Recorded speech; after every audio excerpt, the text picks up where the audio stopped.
കള്ളപ്പണ ഇടപാടുകളിൽ ഇഡി അന്വേഷണം കൂടുതൽ സഹകരണ ബാങ്കുകളിലേക്ക്. ക്രമക്കേടുകൾ വ്യക്തമാക്കുന്ന രേഖകൾ കടത്തിയതായും സംശയം.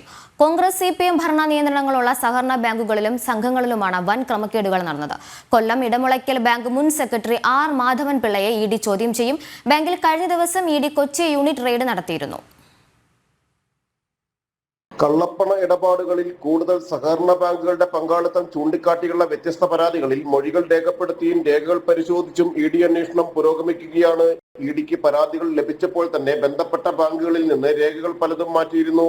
കരിവന്നൂർ, കണ്ടല തുടങ്ങിയ നിരവധി സഹകരണ ബാങ്ക് തട്ടിപ്പുകൾക്ക് പിന്നാലെ കൊല്ലം ഇടമുളയ്ക്കൽ ബാങ്ക് തട്ടിപ്പ് കേസിലും അന്വേഷണം ഊർജിതമാക്കിയിരിക്കുകയാണ് ഇഡി. ബാങ്കിലും മുൻ സെക്രട്ടറി മാധവൻ പിള്ളയുടെ വീടുകളിലും ഇഡി റെയ്ഡ് നടന്നിരുന്നു. തിരുവനന്തപുരം ശ്രീകാര്യത്തെ വീട്ടിലടക്കം ഇഡി സംഘം എത്തിയിരുന്നു. ഇടമുളയ്ക്കൽ സഹകരണ ബാങ്കിൽ 25 കോടിയോളം രൂപയുടെ തട്ടിപ്പ് നടന്നതായാണ് ഏകദേശ കണക്ക്. കോൺഗ്രസ് നിയന്ത്രണത്തിലുള്ളതാണ് ഇടമുളയ്ക്കൽ സഹകരണ ബാങ്ക്. ഹൈക്കോടതി നിർദ്ദേശപ്രകാരമായിരുന്നു ഇഡി കേസെടുത്ത് അന്വേഷണം ആരംഭിച്ചത്. മുൻ സെക്രട്ടറി മാധവൻ പിള്ളയ്ക്കെതിരെ നേരത്തെ വിജിലൻസ് അന്വേഷണവും ആരംഭിച്ചിരുന്നു. ജനം, കൊച്ചി.